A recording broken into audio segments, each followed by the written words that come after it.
지금이 2019년이잖아요.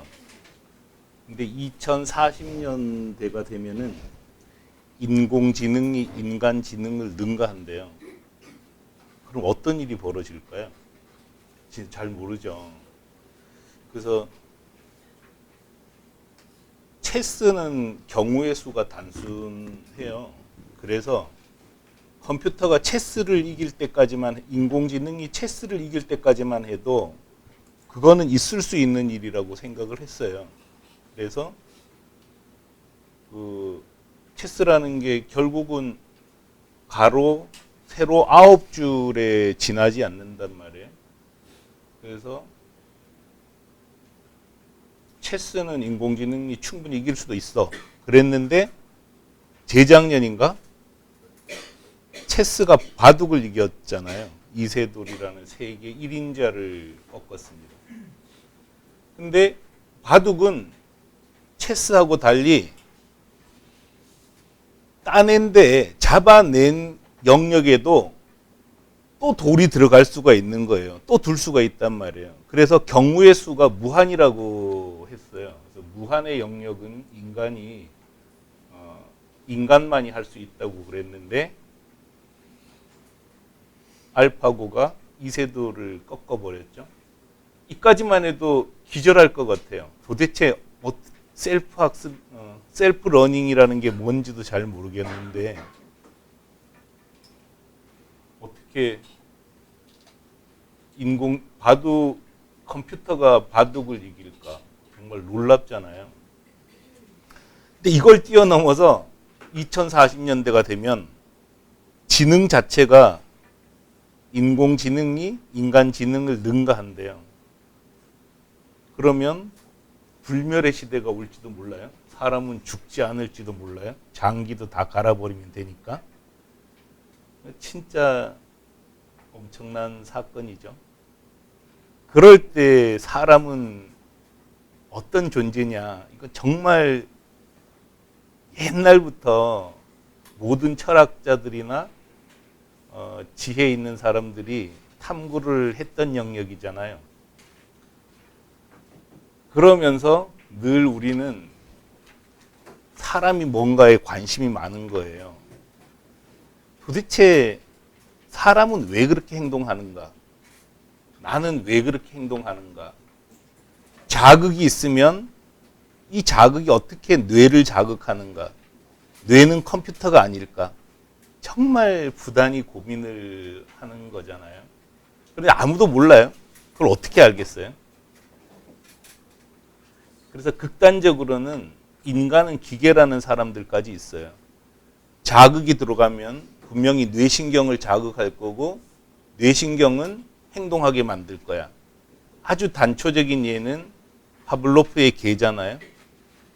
종소리 들려주니까 침을 흘린다. 이거 하고 다를 게 뭐가 있을까? 해서 지금은 인간을 탐구할 때 반드시 컴퓨터 공학을 접목시켜서 탐구를 해요. 그래서 인지 영역이라는 건 컴퓨터하고 맞물려서만 연구될 수 있다고 해요. 제가 이 얘기를 왜 하냐면 이런 전 과정에서도 끊임없이 우리는 인간은 누군지, 나는 누군지 이거를 탐구를 하게 돼 있다는 거죠. 관심 없는 사람이 없어요. 하도 관심이 있으니까 운세를 보는 게 운세. 그 다음에 MBTI 성격 검사도 해보는 거고 나는 누군가가 궁금한 거죠. 전혀 상관이 없는 얘기일 수도 있는데 이제 피코는 그 개인에게 관심이 정말 많아요. 그러다 보니까 사시 1번이 개인의 성장을 바탕으로 성장하는 회사 이렇게 붙인 거죠. 그래서 개인이 성장하는 것. 그 성장의 가장 중요한 게 자기 자신을 아는 거라고 생각을 해요. 근데 자기 자신을 안다는 게 정말 어렵잖아요. 그래서 이러한 이제 예시를 이런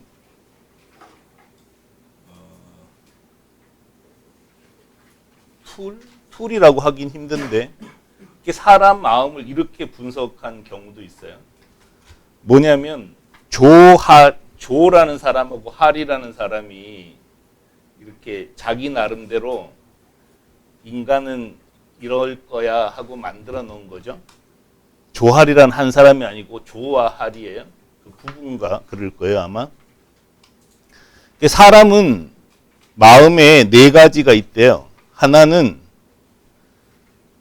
열린 영역이 있다는 거예요. 이거는 뭐냐면 자기도 알고 다른 사람도 아는 거죠. 예를 들면 티쿤 CEO는 나이가 1960년생이고 키가 173점 되고 몸무게는 뭐 어떻고 요즘 살 뺀다고 무슨 일 하고 이건 저도 알고 여러분도 알 수 있는 영역이잖아요. 이런 영역이 하나 있대요.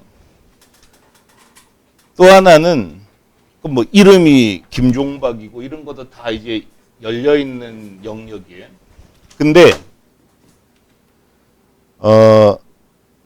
다른 사람은 아는데 자기만 모르는 것도 많겠죠. 예를 들면 자기는 나는 상당히 열심히 일하고 있어 이렇게 생각하는데 딴 사람은 쟤 대충 해 이럴 수 있다는 거예요. 그 다음에 나도 몰랐어 이런 경우가 많잖아요. 아니 다른 사람은 이미 다 알고 있었다고. 근데 나만 모르는 영역이 꽤 많단 말이죠. 이게 다른 사람은 다 아는데 나는 몰라. 이런 영역이 무척 많아요. 세 번째 영역은 나는 아는데 다른 사람은 모르는 영역이 있어요. 예를 들어서 출생의 비밀이 있을 수 있어요. 또 내 가족 관계 중에 알리지 않고 싶은 영역이 있어요. 이건 나는 알아요. 근데 다른 사람은 전혀 모르는 거죠. 이런 영역이 의외로 많단 말이에요.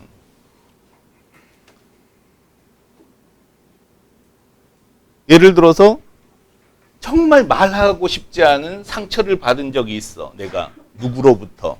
이런 건 나는 받아서 그게 내 평생에 스트레스가 되고 있지만 다른 사람은 전혀 모를 수 있잖아요. 이런 영역이 있어요. 그 다음에 나도 모르고 남도 모르는 영역이 있어요. 나도 모르고 남도 모르는. 이게 무의식의 세계죠. 그래서 내가 왜 이러는지 나도 모르고 너도 몰라. 예를 들어서 뭐 내 가족 중에 누가 굉장히 정신적으로 힘들어해. 누가 알겠어요? 왜 그러는지는 나도 모르고 너도 몰라. 이런 영역이죠. 그런데 이론에 따라 다르지만 대체로 이 무의식의 영역이 인간에게는 한 70% 정도를 차지한대요. 그래서 70% 영향이 무의식으로부터 나온다는 거죠. 그래서 내가 왜 그런지 나도 몰라. 이게 당연한 일이라는 거예요. 성장을 이렇게 해석을 해요. 이 70%를 줄이는 거예요. 70%를 계속 줄여서 될 수 있으면 오픈된 공간이 많아지도록 만드는 거를 일종 성장의 한 방편이라고 얘기를 해요. 근데 그게 맞을까요? 맞을 수도 있고 틀릴 수도 있어요. 뭐 이런 이론을 들을 때는 그냥 당연히 그래 이렇게 할 건 아니에요. 그냥 뭐 그런 이론도 있나 보다. 참고하기는 참 좋잖아요. 왜냐하면 이 사람들도 얼마나 연구를 많이 했겠어요. 사람 마음은 어떻게 생겼을까? 근데 그 각각의 마음이 어떻게 작동하느냐를 연구한 것이니까요. 그래서 우리가 성장한다는 것은 이 영역을 계속 들여다보는 거예요. 이게 성찰이라는 거죠. 성찰. 자기를 들여다보고 또 한편으로는 다른 사람의 이야기를 경청함으로써 자기의 미지의 영역을 건드리는 거예요. 나도 그랬어. 이런 걸 듣는 거죠. 그 성찰하는 방법 중에 방법이 생각하기라는 거예요. 계속 생각하고 경청하고 그걸 글로 쓰고 자기를 들여다보는 과정이 결국은 이런 알려지지 않은 참 무의식의 세계까지도 접근할 수 있는 수단이 된다고 주장을 하는데 저는 동의해요. 저는 워낙 많은 경험을 하면서 와, 인간이라는 게 나도 모르게 그게 나한테 그렇게 큰 영향을 미쳤어. 깜짝 놀랄 때가 너무 많았어요. 그래서 저는 이 이론을 신봉하는 사람 중에 한 사람입니다. 그래서 제가 회사라는 서로 먹고 살자고 하는 곳을 운영하면서도 계속 여러분이 성장하셔야 된다. 여러분이 스스로 성찰하셔야 된다고 거의 주장하고 얘기하고 있는 이유라고 생각을 합니다. 그 중에 한 수단으로 이제 생각 나눔을 써라 이렇게 얘기하는 거고요. 근데 전부 힘들어하죠. 그러니까 생각 나눔 쓰라 그러면 힘들어하는데 일단 그 요령은 그 현재 얘기를 하는 거예요. 현재 회사에서 내가 하는 일을 가지고 생각 나눔을 쓰시라는 거예요. 그래서 가족과 있었던 일, 뭐 놀러 갔었던 일 이런 얘기도 뭐 가끔은 해야 되지만 여러분이 8시간 혹은 10시간 집중해서 일하고 있는 그 얘기를 쓰는 게 생각 나눔이라는 거죠. 물론 회사 입장에서는 소통이 중요하고 서로 연락하는 게 중요하다. 이렇게 얘기하는 거지만 여러분에겐 그건 중요하지 않아요. 그게 뭐가 중요합니까? 정말 중요한 거는 이곳에서 내가 왜 일하고 있는지를 생각해야 된다는 거예요. 회사는 여러분이 늘 얘기하지만 여러분 신경 쓰고 안 쓰고에 따라 하고 상관없다니까요. 문제는 여러분이 10시간을 여기서 보내면서 무슨 생각을 하고 그 생각이 나한테 어떤 의미가 있는지를 계속 들여다보시라는 거예요. 무의미하지 않습니다. 정말 성장은 그거라는 거죠. 그래서 이제 뭐 생각 나눔 쓸 때 나하고 전혀 상관없는 먼 이야기 이런 얘기하는 게 아니라 회사에서 내가 경험하면서 겪는 생각을 쓰는 거죠. 그래서 감정을 들여다보는 거예요. 감정. 그러니까 저는 여기도 썼지만 많은 감정을 느끼죠. 예를 들어서 최근에 제 감정의 가장 큰 영역은 안심이고 편안함이에요. 왜냐하면 회사가 흑자가 났잖아요. 어떻게 보면은 제가 60년생이에요. 한국 나이로는 벌써 뭐 60이 돼버렸는데요. 60이 되는 동안 한 번도 경제적 불안에서 해방된 적이 없었거든요. 어릴 때 제외하고. 저는 잘 살았어요. 저는 뭐 대학교 4학년 때까지는 뭐 돈 아쉬운 정도는 아니지만 뭐 돈 때문에 내가 아르바이트 해보아야 될 그런 상황은 아니었어요. 근데 뭐 제가 대학교 4학년 때 잘 살던 집이 폭삭 망한 거예요. 근데 그때부터 지금까지 단 한 번도 경제적인 불안에서 벗어난 적이 없었던 것 같아요. 근데 거기다가 회사 하면서 정말 절절맸잖아요. 뭐 미지급금도 있고 뭐 이렇게 계속 줘야 되고 또 심할 때는 돈을 꾸지 않으면 급여를 못 주는 상황이었어요. 근데 어쨌든 작년 10월 이후로는 완전히 그 자금 부족이 해소되니까 정말 편해진 거예요. 그래서 저를 지배하는 가장 큰 감정은 편안함입니다. 별로 불안하지 않은 이런 게 있고, 이제 뭐 잠시 5월에는 굉장히 불안했죠. 왜냐하면 레이와 원년의 첫 달이었는데 긴 축제 뒤끝이었는지 매출이 진짜 우리 회사가 생긴 이후 처음으로 작년 5월보다 사실 떨어진 거나 마찬가지 상황이 왔어요. 물론 떨어지진 않았어요. 왜냐하면 보이지 않는 원군이 있잖아요. 뭐냐면 리얼 패브릭 매출이 9천만 원이 있기 때문에 살짝 넘긴 했어요. 근데 그래프상으로는 그거는 집계가 되지 않으니까 떨어져 보여요. 그때 상당히 불안했지만 그 불안함이라는 거는 작년 5월에 비하면 아무것도 아니었죠. 그 다음에 그런 게 약간 불안했지만 저를 상당히 이제 기쁘게 만드는 거는 리얼 패브릭과 네일 아트가 성장하고 있다는 거예요. 사실 전자상거래업에서 패션이 차지하고 패션 영역이 차지하는 비중은 정말 높아요. 근데 이게 일본 직판에서 성공했다는 것은 엄청난 의미가 있다고 저는 느끼는 거죠. 그런 게 대단히 저를 기쁘게 해요. 그 다음에 어쨌든 협영사를 만들어야겠다. 그런데 말레이시아 향이 생겼고 오스트리아 향 서비스를 계약했잖아요. 정말 기뻐요. 왜냐하면 사람을 가장 기쁘게 만드는 5번 제일 중요한 요소가 실현이 됐잖아요. 뭐냐면 사람은 자기를 실현할 때 가장 기쁘다고 하잖아요. 근데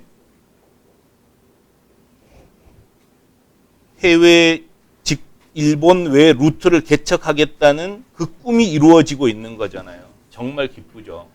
물론 이제 슬픈 일도 많아요. 정말 이제 뭐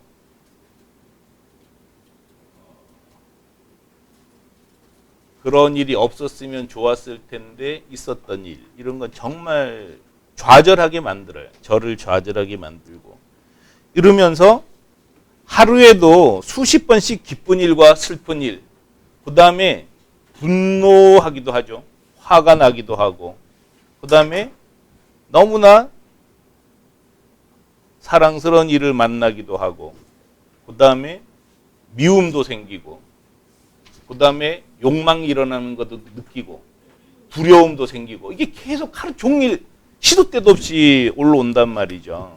이럴 때 물론 이제 전부 회사와 관련된 일을 얘기하는 거예요. 그 근원이 뭔지를 저는 찾아가는 거예요. 그래서 전원을 쓸 때 저는 내가 어떤 상태인가를 계속 들여다보는 거예요. 내가 지금 기쁜가? 내가 왜 이렇게 화가 나는 거야? 왜 이렇게 짜증이 나는 거지? 이 근원에는 사건이 있다는 거죠. 그래서 그 사건을 찾아 나가는 게 생각 나눔 쓰기라는 거예요. 그게 왜 중요하냐? 앞에서 말씀드렸잖아요. 자기도 모르는 자기를 찾아가는 과정이라는 거죠. 그래서 저는 이게 맞는지 틀리는지 모르지만 하여간 저는 믿으니까, 제 그 수단 중에 하나니까, 또 저는 CEO니까 그걸 같이 하도록 강요할 수밖에 없어요. 그래서 이런 여러분도 회사 일을 하면서 감정을 들여다보라는 거예요. 그래서 나눔 가이드라인에 감정을 나누세요 되어 있잖아요. 사실을 나누는 게 아니고요. 감정을 나누는 거죠. 그러니까 회사 생활하면서 정말 못 견디겠어. 왜 못 견딜까요? 뭔가 있다는 거예요. 그죠? 못 견디겠다고. 그 다음에 이럴 수도 있어요. 쓸 게 없어. 감정을. 왜 감정을 느끼지 않을까요? 이게 사실은 진짜 중요한 거라는 거예요. 나는 회사 일 쓰고 싶지도 않아. 쓰고 싶지 않을 수 있어요. 그거는 죄가 아니에요. 그 잘못 아니에요. 쓰고 싶지 않을 수 있다는 거예요. 다만 왜 쓰고 싶지 않을까를 들여다보지 않는 건 잘못이에요. 그때부터는.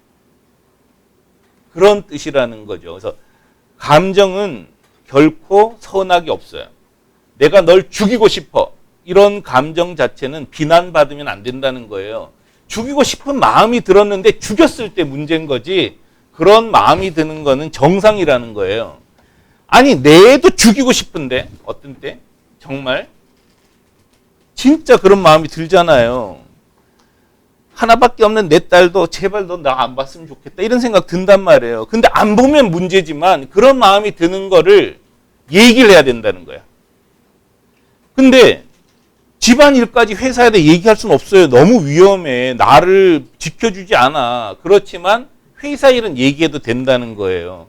나 정말 때려치우고 싶어. 그게 무슨 잘못이야? 얘기를 하는 게 맞다는 거예요. 그러므로서 우리가 개선을 할 수 있다는 거죠. 그래서 자주 옛날에도 이런 얘기를 많이 했었지만, 야, 나 정말 그 때려치우고 싶어. 야, 그런 마음 먹지 마. 이렇게 얘기하면 안 된다는 거예요. 그죠? 왜냐하면 이거 감정인데, 감정을 누르면 안 되니까. 근데 그거를 정화시켜서 표출하는 방법이 생각 나눔이라는 거예요. 화가 나는 거는 정당한 감정이에요. 왜냐? 내가 지금 불안하니까, 내가 위험하니까 화를 내는 거예요. 오지 마! 너가 오면 내가 다치니까 오지 마 하고 화를 낸 거란 말이에요. 그건 잘못이 아니라고요. 근데 폭발시키는 건 잘못인 거예요. 그래서 폭발시키지 않을 방법이 뭐냐는 거죠. 그게 생각하는 거고.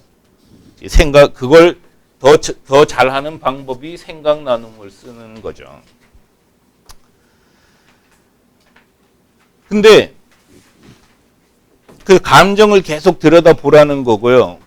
그렇게 감정을 들여다보면 이 감정이 어디에서 온 것인지를 찾을 수 있거든요.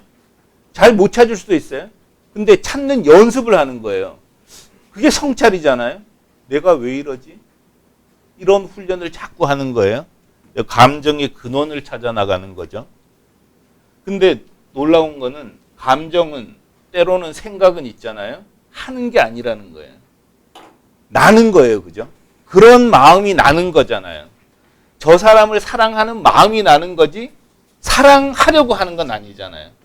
그런 것처럼 일어나고 있는 그 감정이 어디에서 오는 것인지 이런 게 있어야 되는데 이 얘기를 왜 하냐면 이 회사와 관련해서 감정이 없을 수 있다는 거예요. 이게 제일 위험한 상태라는 거죠. 이런 네크라소프가 한 말, 유명한 말이죠. 슬픔도 노여움도 없이 살아가는 자는 조국을 사랑하고 있지 않다. 조국을 억지로 사랑할 필요는 없어요. 저도 그렇게 조국을 사랑하지는 않으니까. 문제는 회사에 적용해도 똑같다는 거예요. 내가 기쁨도 슬픔도 분노도 희망도 욕구도 없다. 그건 회사하고 아무 상관이 없기 때문이라는 거예요. 이건 정말 위험하다는 거죠. 그래서 저는 여러분이 8시간, 9시간, 10시간 일하고 있는 이곳에 감정을 느껴야 된다는 거예요. 정말 다 부셔버리고 싶은 감정이 일어나는 사람이 아무 감정도 일어나지 않는 사람보다 훨씬 더 좋은 사람이에요. 왜냐? 부숴버리고 싶은 거는 그래도 개선하고 싶기 때문에 부숴버리고 싶은 거잖아요. 그래서 여러분이 티쿤에 있던 혹은 누구를 만나던 이걸 보시라는 거예요. 내가 지금 어떤 감정인가. 그리고 될 수 있으면 지금 나는 회사에 얘기하고 싶지 않아. 괜찮아요.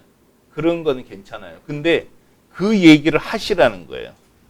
나는 진짜 쓰기 싫어. 왜 쓰기 싫을까? 얘기를 하라는 거예요. 근데 그걸 안 하면 이제 관계를 맺지 않겠다는 거부기 때문에 문제가 된다는 거예요. 그래서 계속 이런 생각을 하시라는 거죠. 그래서 생각 나눔을 쓰시면서도 뭘 쓸까를 고민하면 안 돼요. 왜냐하면 생각이 나야 된다는 거예요. 내가 이곳에서. 근데 생각이 계속 안 난다. 그럼 심각하다고 받아들이시라는 거예요. 그거는 여러분에게 진짜 좋은 일이 아니기 때문에 그렇다는 거죠. 그래서 하면서 일단 이제 생각이 나잖아요. 생각이 나면 내 얘기를 하세요. 내 얘기. 예를 들어서 이렇게 똑같이 공부하자는 얘기를 할 때 이렇게 접근할 수 있잖아요.